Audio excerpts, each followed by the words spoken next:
सारी सृष्टि के मालिक तुम ही हो, सारी सृष्टि के रक्षक तुम ही हो। करते हैं तुमको सादर प्रणाम, गाते हैं तेरे ही गुणगान।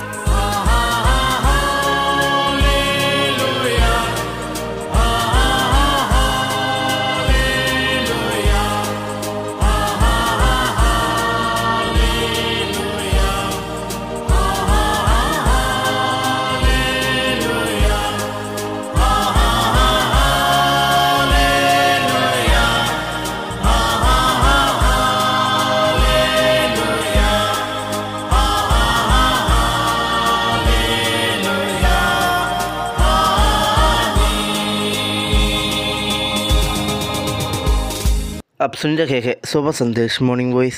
अब प्रफुल्ल दास नेल्सन थॉमस मुंबई से वजन से बांटा जाएगा। प्रभु परमेश्वर की स्तुति हो। शुभ संदेश के हमारे सारे श्रोताओं को एक और बार मसीह यीशु के अति श्रेष्ठ नाम में नमस्कार और जय मसीह की। थोड़ी देर के हमारे मनन के लिए आइए पढ़ेंगे लूका रे सुसमाचार 11वां अध्याय पहली पद।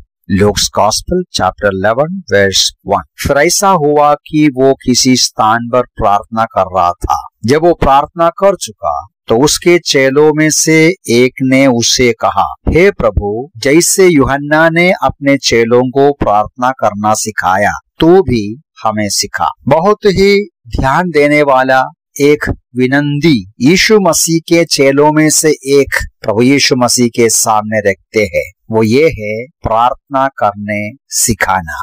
क्या चेलों ने कभी प्रार्थना देखा नहीं, प्रार्थना नहीं सुना? हम सब जानते हैं जो कोई ईश्वर की अस्तित्व को मानते हैं वे सब किसी न किसी प्रकार प्रार्थना करते हैं। प्रार्थना सार्वभौमिक रूप में हम देखते हैं। यहूदी लोग भी प्रार्थना करते थे, फरीसी लोग प्रार्थना करते थे, लेकिन यहाँ हम देखते हैं चेलों ने यीशु मसीह से प्रार्थना सिखाने का विनती करते हैं। जरूर इसका मुख्य कारण यीशु मसीह का ही प्रार्थना देखने से है। लूका यहाँ इस बात को लिखता है, जब यीशु मसीह प्रार्थना कर चुका। प्रभु यीशु मसीह का प्रार्थना के जीवन के बारे में सुसमाचार लिखने वाले बार बार लिखते हैं, बहुत कुछ लिखा है। मरकुस का सुसमाचार पहला अध्याय का 35वां पद में ऐसा पढ़ते हैं, भोर को जब अंधेरा ही था वो उठा और बाहर निकलकर एकांत में गया और वहां प्रार्थना करने लगा। मतलब एकदम सुबह उठकर एकांत में बाहर जाकर यीशु मसीह प्रार्थना किया। मरकुस का ही 6 अध्याय का 46 में हम पढ़ते हैं, जब वो उन्हें विदा कर चुका तो वो पर्वत पर प्रार्थना करने को चला गया। उसके पहले का वचन में हम देख सकते हैं, सेवकाई के बाद लोगों को विदा किया, लोग अपना अपने घर पे गए, लेकिन प्रभु यीशु मसीह प्रार्थना करने के लिए पर्वत पर गया। तो एकदम सुबह सुबह जाकर दिन भर की सेवकाई के आशीष के लिए वो प्रार्थना किया। सेवकाई के बाद फिर से पहाड़ में जाकर यीशु मसीह प्रार्थना किया। पढ़ते हैं लूका का 5वां अध्याय में, लूका रे सुसमाचार 5 का 15 पद में ऐसा पढ़ते हैं, परंतु उसकी चर्चा दूर दूर तक फैलती जा रही। बड़ी भीड़ उसकी सुनने और अपनी बीमारियों से चंगाई पाने के लिए इकट्ठी हो रही थी, पर वो स्वयं निर्जन स्थान में चुपचाप जाकर प्रार्थना किया करता था। जब लोग ज्यादा इकट्ठा होने लगा, जब उनकी सेवकाई बढ़ने लगा, ज्यादा काम करने का आवश्यकता रहा, बीच में यीशु मसीह अकेला जाकर चुपचाप प्रार्थना कर रहे थे। लूका 6 में पढ़ते हैं, यीशु मसीह अपने प्रेरितों को चुनने के पहले, लूका 6 का 12 में, इन दिनों में वो पहाड़ पर प्रार्थना करने गया और उसने सारी रात परमेश्वर से प्रार्थना करने व्यतीत की। जब दिन निकला तो उसने अपने चेलों को अपने पास बुलाया और उनमें से 12 को चुनकर उन्हें प्रेरित नाम दिया। प्रभु यीशु मसीह अपने सेवकाई और जीवन के बीच में बहुत ही बहुमूल्य निर्णय करने के पहले, अपने प्रेरितों को चुनने के पहले रात भर वो प्रार्थना किया। रात भर, सारी रात पिता परमेश्वर से वो प्रार्थना की। हम सब जानते हैं क्रूस का कष्ट उठाने के पहले, क्रूस का मृत्यु सहने के पहले किस प्रकार यीशु मसीह गत्समना के बगीचा में जाकर प्रार्थना किया। लूका उस प्रार्थना के बारे में ऐसा कहते हैं, लूका 22:44 में यीशु व्याकुल होकर आग्रह पूर्वक प्रार्थना कर रहा था और उसका पसीना रक्त की बूंद के समान भूमि पर गिर रहा था। इब्रानी की पत्री लिखने वाला उस प्रार्थना के बारे में ऐसा कहते हैं, इब्रानी 5:7, अपनी देह में रहने के दिनों में मसीह ने उसे जो उसको मृत्यु से बचा सकता था उच्च स्वर से पुकार कर और आंसू बहा बहा कर प्रार्थनाएं और विनंतियां की और आज्ञाकारिता के कारण उसकी सुनी गई। प्यारों, जरूर चेलों के जीवन में यीशु मसीह का प्रार्थना बहुत प्रभाव दिया, क्योंकि उनका प्रार्थना बहुत ही विशिष्ट, एकदम अनोखा तरीके का प्रार्थना था।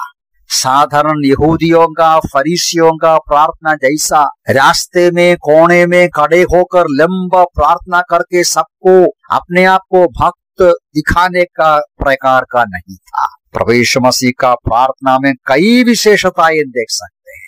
उनका प्रार्थना सबसे मुख्य रूप में हम देख सकते हैं वो रहस्य में प्रार्थना, अकेला पिता परमेश्वर के सामने प्रार्थना किया, पहाड़ में जाकर, बगीचा में जाकर, एकदम सुबह या दिन के किसी भी समय में, शाम को और रात भर प्रार्थना किया। लेकिन सबसे बड़ी बात यह है कि अकेला वो प्रार्थना, पिता परमेश्वर से वो वार्तालाप, उसमें कोई समय का सीमा नहीं था। हृदय खोलकर पिता परमेश्वर के साथ प्रार्थना किया। प्रभु यीशु मसीह ही जब प्रार्थना के संबंध में उनको सिद्धांत दिया, मत्ती सुसमाचार 6:5-6 पदों में जब यहूदी लोगों का प्रार्थना का तरीका को खंडन करते हुए यीशु ने कहा, जब तू प्रार्थना करे तो पाखंडियों के सदृश ना हो, क्योंकि लोगों को दिखाने के लिए आराधनालयों और सड़कों के भी मोड़ पर खड़े होकर प्रार्थना करना उनको प्रिय लगता है। मैं तुमसे सच कहता हूँ, वे अपना पूरा प्रतिफल पा चुके हैं। परंतु जब प्रार्थना करे तो अपने भीतरी कक्ष में जा और द्वार बंद करके अपने पिता से जो गुप्त में है प्रार्थना कर, और तेरा पिता जो गुप्त में देखता है तुझे प्रतिफल देगा। प्यारों, जैसा चेलों के अंदर यीशु मसीह का प्रार्थना प्रभाव दिया कि हमें भी इस प्रकार की प्रार्थना करना है, आज हमें भी वही विनती करना है, प्रभु हमें प्रार्थना करना सिखाना। ध्यान दीजिएगा, यदि महान परमेश्वर का पुत्र यीशु मसीह इस संसार के जीवन और सेवकाई के बीच में उनको इतना प्रार्थना करना आवश्यक था, तो आप और मुझे परमेश्वर के सामने इसी प्रकार की प्रार्थना करना और कितना आवश्यक है। देखिए, आपको ध्यान देना है, परिवार में जो फैमिली प्रेयर होते हैं या कलीसिया में जो प्रेयर होते हैं, सबके सामने, सबके बीच में जो प्रार्थना होते हैं, वो अलग बात है। व्यक्तिगत तौर से प्रार्थना करना है, अकेला प्रभु के सामने बैठकर हमारे हृदयों को प्रभु के सामने उंडेलना है, जिसमें कोई सीमा नहीं, समय का सीमा नहीं, हमारे हृदय खोलने के लिए सीमा नहीं। आंसू बहाते हुए, हृदय को खोलते हुए, तोड़ते हुए पिता परमेश्वर के सामने हमें प्रार्थना करना है। दिखावट का तरीके में, रीति रिवाज के रूप में नहीं। हमारी प्रार्थना कैसा है, प्रभु हमें सहायता करें। इन दिनों में जैसा हम इस बात को देखता है, हमारे व्यक्तिगत जीवन में, पारिवारिक जीवन में, कलीसिया के जीवन में बहुत सारी बाधाएं, परेशानियां, विरोध हम देखते हैं। प्रभु कार्य करने के लिए, प्रभु परमेश्वर का महान इंटरफियरेंस होने के लिए, प्रभु परमेश्वर का महान हाथ कार्य करने के लिए आइए हम उत्साह के साथ रो आंसू बहाते यीशु मसीह ने जैसा प्रार्थना किया वैसा प्रार्थना करें। उस प्रार्थना के द्वारा हमारे जीवन में, कलीसिया के जीवन में, परिवारों के जीवन में बहुत ही परिवर्तन देखने में प्रभु हमें सहायता करे। प्रभु के नाम की महिमा हो।